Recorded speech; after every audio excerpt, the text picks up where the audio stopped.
Ok, amigos de Tuvox, estamos aquí en esta entrevista de la FIL 2014 con Celia del Palacio, con la biografía novelada de Lupe Vélez. Pues definitivamente escogiste una gran diva, que dicho sea de paso, en nuestro país creo que hay pocas.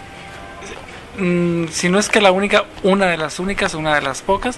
Se habla quizás también de una diva como María Félix, posterior a Lupe Vélez, pero párale de contar. Dolores del Río es la otra. Ok, pero como garbanzos de libra. Sí, son muy poquitas realmente. Y en este caso, ¿qué características reúne Lupe Vélez para que en este caso sea este trabajo novelado, Celia? Creo que Lupe Vélez es una de las pocas mujeres, como tú lo has dicho, que se han convertido en divas en el cine mexicano, y sobre todo una de las dos que lograron triunfar en Hollywood por esa época. Su triunfo es contemporáneo al de Dolores del Río, es como mencionábamos hace rato, la otra de las divas, ¿no? Tuvieron una rivalidad importantísima, pero yo creo que Lupe Vélez, por supuesto la defiendo muchísimo, porque a diferencia de Dolores del Río, que llegó a Hollywood con su marido, ya con un contrato, protegida por un director que ya le tenía miles de proyectos ahí y demás, que era una mujer de sociedad que llegó de otra manera a Hollywood, Lupe Vélez llegó sin conocer a nadie, llegó sola y su alma, tenía menos de 19 años, con su perrito chihuahueño ahí a ver qué, sin ninguna seguridad de nada, y logró triunfar, logró hacer 44 películas en Hollywood, logró ser reconocida no nada más en Estados Unidos y México, sino en el resto del mundo. Era realmente un ícono digamos, del glamour, de la elegancia, de todo. Y sobre todo algo que a mí me gusta mucho y que me llama mucho la atención de Lupe es que ella fue la primera mexicana que logró tener un tipo de representación de lo mexicano muy distinto de lo que se hacía en Estados Unidos. La primera mexicana que ya no es la de las trencitas, la del rebozo, la de la cantina, la de la hacienda, la del cacto, ¿no? Logró desmitificar esa imagen. Que era exactamente eso, es lo que se estaba haciendo en Estados Unidos. De hecho, el gobierno mexicano varias veces tuvo que poner un extrañamiento al gobierno de los Estados Unidos por esta imagen tan depreciativa de lo mexicano. Y Lupe Vélez no, el personaje de Lupe Vélez que ella representó, y tal vez el más importante de su carrera, que fue la Mexican Spitfire, así se le llamaba, ¿no? La escupefuego mexicana. Ella era una mujer que logró triunfar en Nueva York, en esa película, ¿no? Llegó como una mujer glamorosa, vestida con una modernidad a la última moda, se casa con un norteamericano en la película, y también fuera de ella, que logró casarse con Johnny Weissmuller, y tener pues un romance muy apasionado y era el amor de su vida, Gary Cooper, ¿no? Entonces digamos que ella transforma la imagen de lo que era lo mexicano, la mexicana, y era admirada tanto por los mexicanos en Estados Unidos como por los norteamericanos, ¿no? Celia, pero comparado con Dolores del Río, por ejemplo, Lupe Vélez fue muy polémica.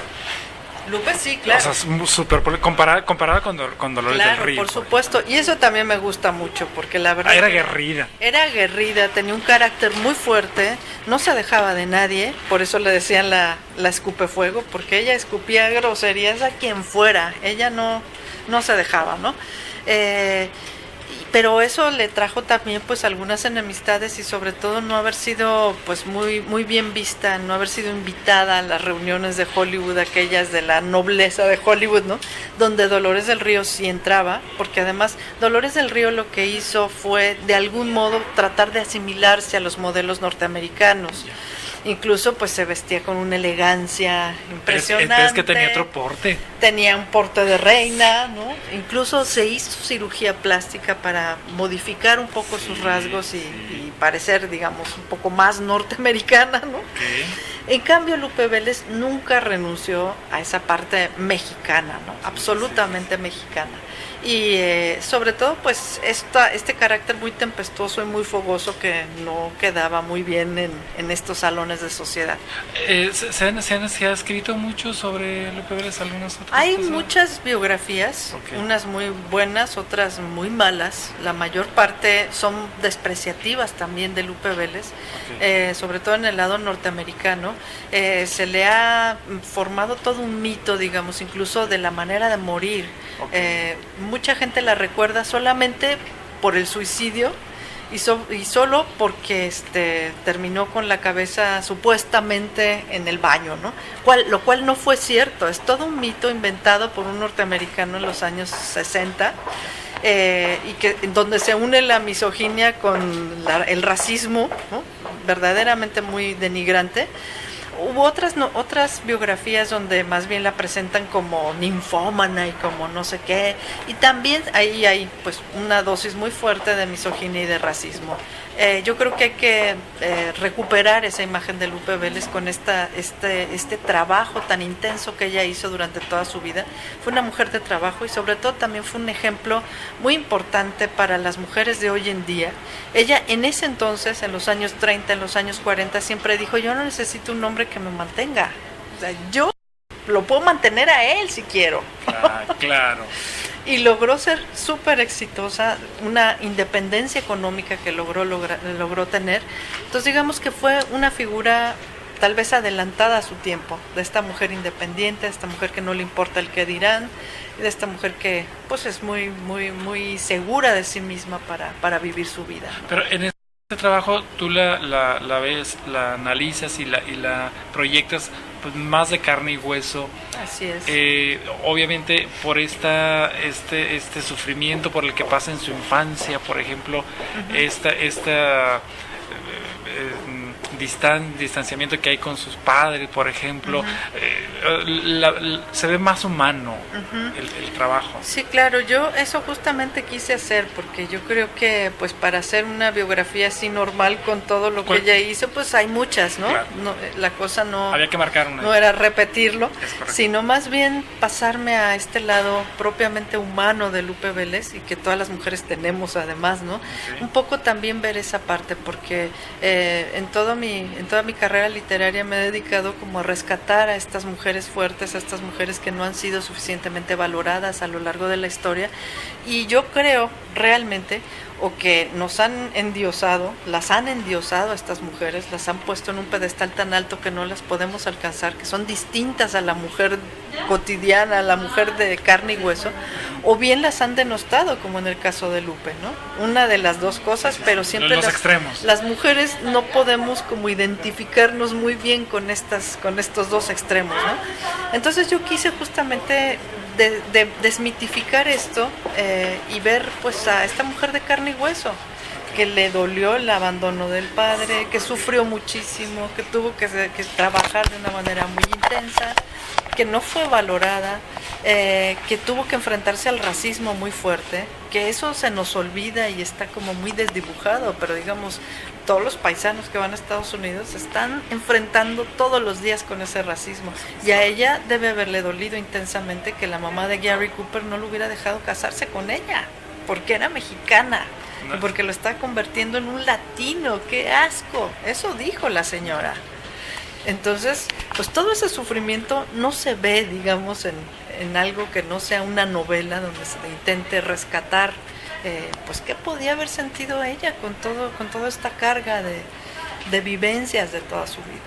Ahora, hay posibilidad, ahorita era un proyecto, ahora ya es una realidad, ya está aquí. Como mito, es una de las pocas, y también pues como parte de como leyendas prácticamente. ¿Habrá posibilidad de que abordara, Celia, quizás la de Dolores del Río o la de María Félix en su momento? De María Félix tengo entendido que acaba de salir una biografía, no sé si es novela, me parece que es novela, de Sergio Almazán. Okay. Yo creo que sí sería muy, muy padre verla. No la he leído, lamentablemente. De Dolores del Río no hay una novela, pero sí ha habido algunas biografías también, sobre todo del lado norteamericano. Biografías como muy sistemáticas y muy, muy bien documentadas. pero una novela, pues eso sí que no hay. Tal vez habría que recuperar un poco más la época, me encantaría, Sí, porque es una época valdría la pena, digo. muy, muy interesante de México, del cine mexicano. Lamentablemente, pues a Lupe no le tocó la época de oro del cine mexicano, porque su carrera pues la hizo toda en Hollywood. Ahora, de lo que se ha abordado en otros trabajos que has leído de Lupe Vélez y en este tuyo, por ejemplo, al menos de lo que hemos platicado, ¿hay algunos otros elementos que los agregas en este trabajo y que no habían sido explotados? Pues sobre todo esta parte histórica, yo creo que no se había investigado muy bien toda esta parte de su infancia de Lupe, Okay. y yo pongo eso en contexto en el momento de la Revolución Mexicana, la Revolución en San Luis Potosí, todo este papel que tiene el padre, que de pronto es carrancista y luego se vuelve villista y todo, eso nos muestra también como toda esta inestabilidad del pueblo mexicano en ese momento de la revolución. Ellos tienen que irse a la Ciudad de México porque digamos ha llegado un montón de enfermedades a San Luis, está invadida por unos y por otros y por los de allá. Entonces esta familia de Lupe Vélez es digamos como un pequeño ejemplo de lo que le pasó a muchas familias durante la revolución y cómo tuvieron que sobrevivir de maneras muy penosas, ¿no? Llegaron a la Ciudad de México abandonadas por el padre porque el padre estaba desaparecido en la revolución, ¿no? Entonces Lupe tuvo que sacar adelante a su familia. Muchas mujeres en la época tuvieron que trabajar a veces por primera vez en su vida para poder sacar adelante a la familia, ¿no? En una época de mucha inestabilidad. Esto no se ha contado, no se había contado suficientemente, y sobre todo también la parte donde ella triunfa en el teatro en la Ciudad de México. Hay un par de anécdotas por ahí que se recuerdan, pero como la recuperación del ambiente, ¿no? Eso a mí me gusta mucho hacerlo en las novelas, como que la gente sienta lo que los personajes están sintiendo, que huelan el cigarrillo, que se sientan ahí sentados. Meterlos en la trama, ¿no? Sí, claro, esa parte me gusta mucho, ¿no? Perfecto. Celia, bueno, aparte de este trabajo, bueno, pues tienes el libro de relatos Adictas a la Insurgencia y las 3 novelas de corte histórico por ahí. No me alcanzará la vida, Leona y Mujeres de la Tormenta. ¿Cómo podremos hacer un poco una breve analogía de estos trabajos? Pues yo creo que en todos ellos, como te decía, yo intento rescatar la figura de las mujeres a lo largo de la historia. Y sostengo todavía que las historias oficiales que nos han contado siempre son historias mutiladas, donde la mujer no aparece nunca, como si no hubiera hecho nunca nada, ¿no? No les han dado voz nunca a las mujeres. Entonces yo creo que ahorita apenas se está logrando como incorporar estos hechos de las mujeres en diversos ámbitos, ¿no? Entonces yo creo que las novelas y el libro de relatos todas van encaminadas hacia esa recuperación de lo que las mujeres han hecho a lo largo de la historia, sea una actriz, como sea la heroína de la independencia, claro. O como sean estas mujeres cuyos nombres a veces ni sabemos, pero que dieron su vida por la independencia y no las conocemos, ¿no? Entonces, creo que es importante incluso para esta época, no solamente para las mujeres, sino también para los hombres, como reconocer el otro lado de la historia que ha sido silenciado. Este era un proyecto, es una realidad, ya está aquí. ¿En qué estás trabajando? ¿Hay algo próximamente? Quiero hacer un libro de relatos, así como el de Adictas a la Insurgencia, con otras mujeres que también han hecho cosas, han sobresalido en su hacer a lo largo de la historia de México. Una de ellas es la pintora María Izquierdo, que se conoce, pero me gustaría hacer un pequeño relato como ficcionado sobre su vida. Lo mismo la secretaria de Carranza, que fue Hermila Galindo, que fue una mujer muy interesante. Ella publicó una de las primeras revistas feministas, impulsó el feminismo de los años 15, ¿no? Y pues se conoce bastante poco, entonces por lo menos un relato pequeño sobre la vida de esta mujer tan interesante, así como otras, ¿no? Que si no han nacido en México, pues tal vez hicieron muchas cosas en México, vivieron en México. Una de las primeras psicoanalistas que vino huyendo de la dictadura argentina y se quedó aquí en México, hizo toda su carrera en México, se llama Mimi Langer. Es una vida muy interesante. Entonces, bueno, pues seguir recuperando a las mujeres que han hecho algo desde diversos ámbitos de la historia y del hacer. Perfecto. ¿Recuerdas cuáles fueron de tus primeros acercamientos a la literatura? ¿Qué llega a tus manos las primeras ocasiones, tus primeros encuentros con la literatura? ¿Qué era lo que yo leía? Sí. ¿Qué es lo primero que llega con eso que te empiezas a involucrar un poco?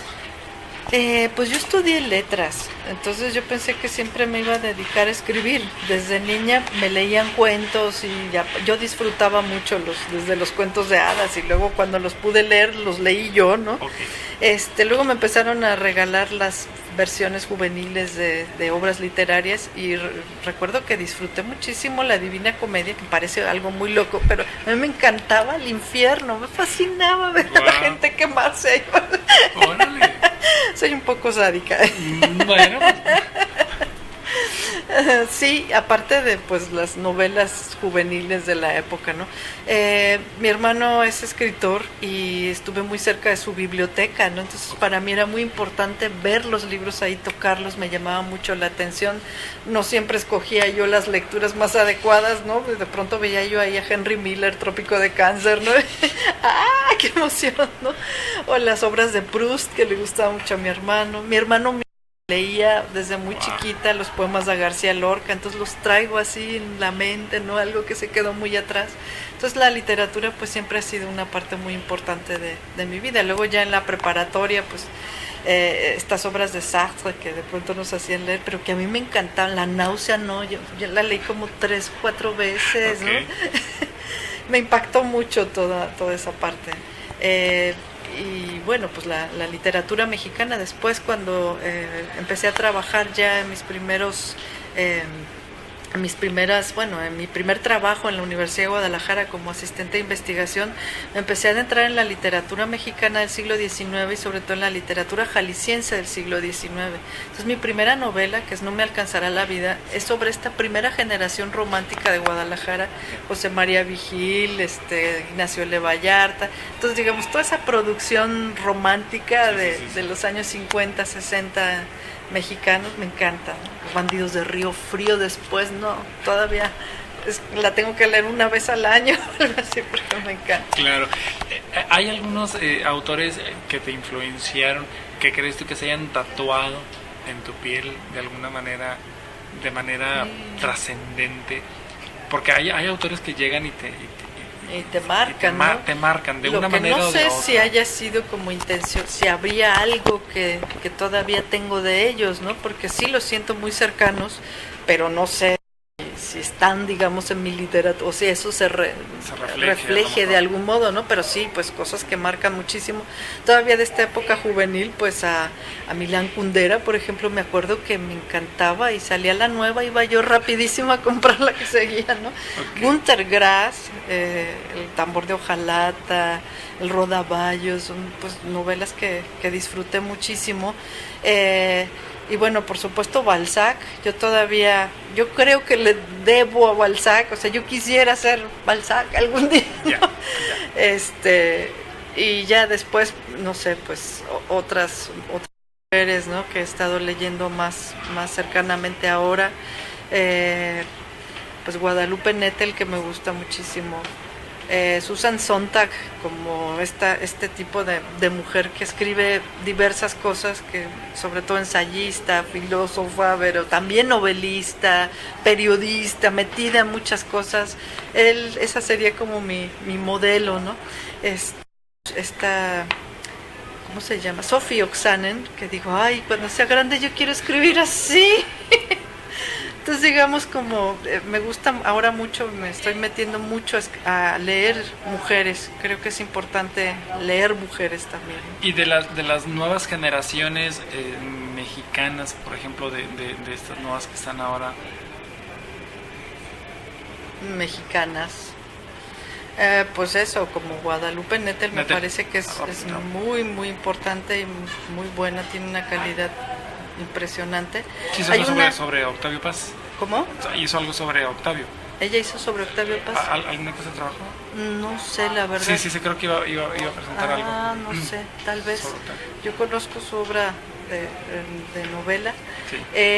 Hay otra chica que es muy joven y que yo creo que espero que siga por ese camino porque es muy buena, se llama Fernanda Melchor.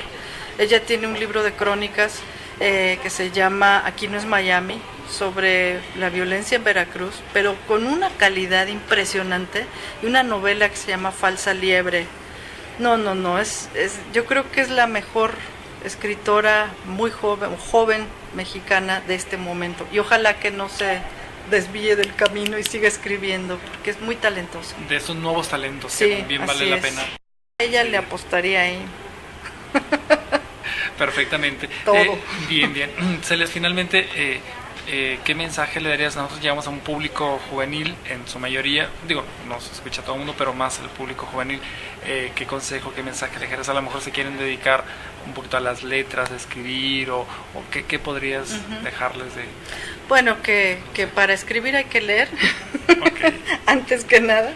Escribir sobre las cosas que uno conoce y sobre todo cosas que le apasionan sin tratar de complacer a otros, porque luego a uno le pasa que quiere complacer a alguien, a sus figuras tuteles o al lector que uno ni sabe quién es, ¿no? Y eso es la mejor garantía de que no escriba nada o que escriba algo que no le guste a nadie, ¿no?